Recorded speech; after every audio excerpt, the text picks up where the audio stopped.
Well, thank you so much. I appreciate this opportunity to talk about my relationship with Vicki and how it came into being and how she's worked with both my dog Rocky and my cat Aslan. So in 2020, I adopted a Labradoodle at 8 months old, and he had come from a situation where I think he was. I thought he was lonely for another dog. I thought he came from a situation where there was another dog, and I thought he was missing that. He was doing a lot of howling, and or I thought he was eating socks. So I thought, or he has a sock stuck in his intestines. My sister-in-law had recommended that I reach out to Vicki Draper, and I did. But I have to say, I was extremely skeptical. I thought that, somebody being able to communicate with animals was probably more intuitively picking up on what my thoughts were. But I thought, well, it's worth a try. And so I reached out to Vicki, and I was really surprised at my first experience with her and Rocky. And it was during COVID, so we did it all over FaceTime at the beginning. And I just remember her saying, are you his forever home? And I said, well, yeah.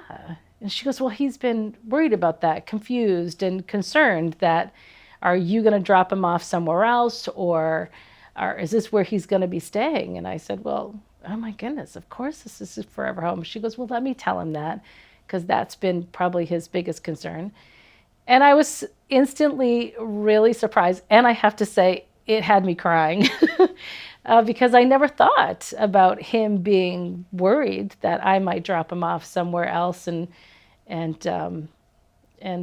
or bring him or send him back to the home where he was coming from.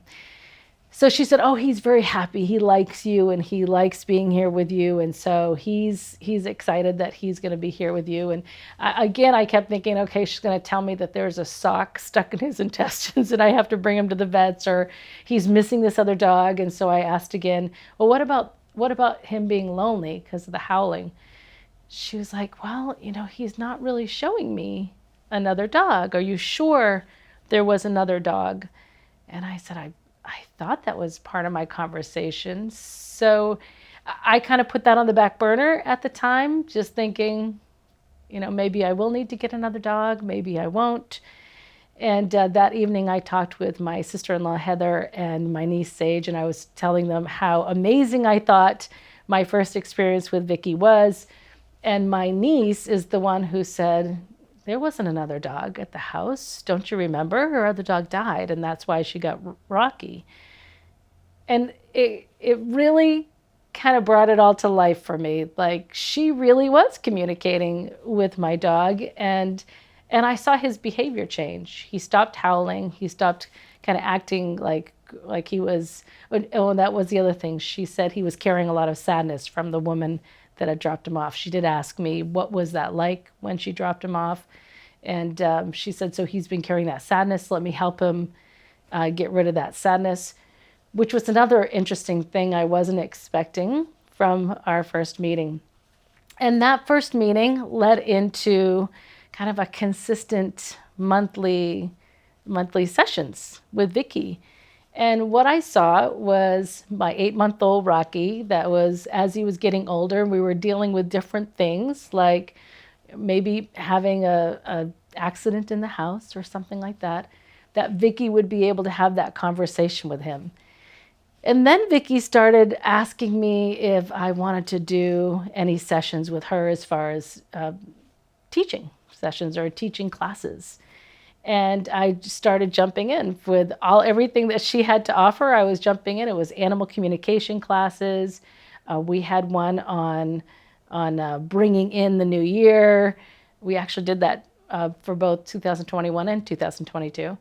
And there was a Reiki masterclass that I took with her. There were a chakra class that I took with her, all with the understanding to communicate better with my pet, my dog Rocky.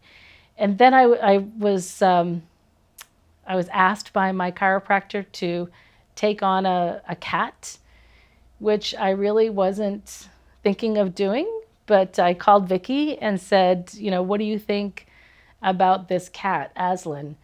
And her first reaction was, well, he seems a little grumpy. So she connected with him right away. And I thought, well, the poor cat's been abandoned by renters, and then he went to another house and was fighting with their cat. So he's probably in a pretty bad situation. And she's like, okay, so I'm starting to see him or feel him soften. And she goes, I think this might be a really good combination with Rocky, because Rocky had also expressed he did not want to be one of multiple dogs in the house. He liked having me all to himself, which was fun. He really is a great dog. So then we brought Aslan into the house, and then all of my monthly sessions with Vicki started working with not only Rocky but also Aslan. And I continued to take classes with Vicki, but I believe that consistency really helps. It helps with both of my animals. I feel that they're very confident at this point. It's been over 2 years now that I've had Rocky, and it's been 4 months or so that I've had Aslan. Both of them are confident animals. They're calm animals. And when people come to my house, their reaction is that, oh, wow, your animals are so good. And I really feel strongly that they are that good because there's a lot of communication going on with them. There's communication on a monthly basis with Vicki. And now, since I've taken these classes, I do healing sessions with them.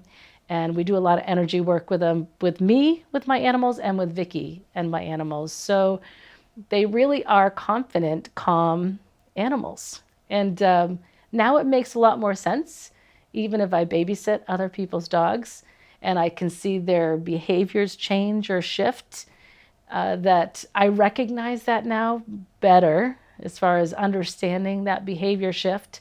And I'm able to deal with those behavior shifts differently because of all the time that we've spent with Vicki and all the classes that I've taken.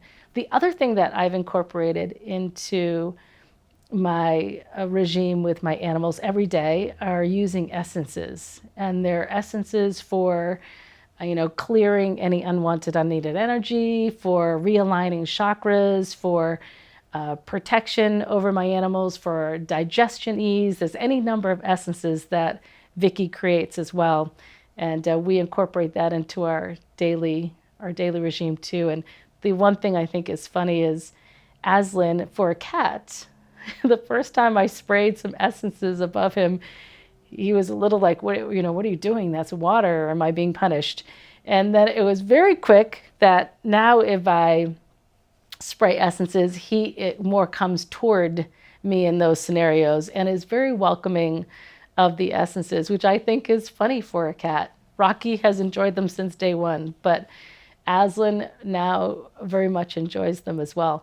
So I've tried to incorporate every aspect of all the different things that Vicki has to offer, both with the consistent sessions that we have with her, and also for the different classes that she has and for the essences that she creates.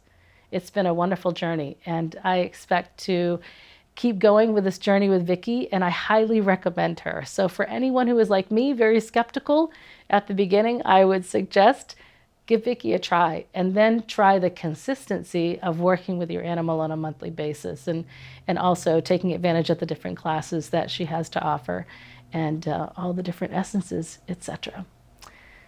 So I just want to thank you for your time, and thanks for letting me talk about my relationship with Vicki and my animals.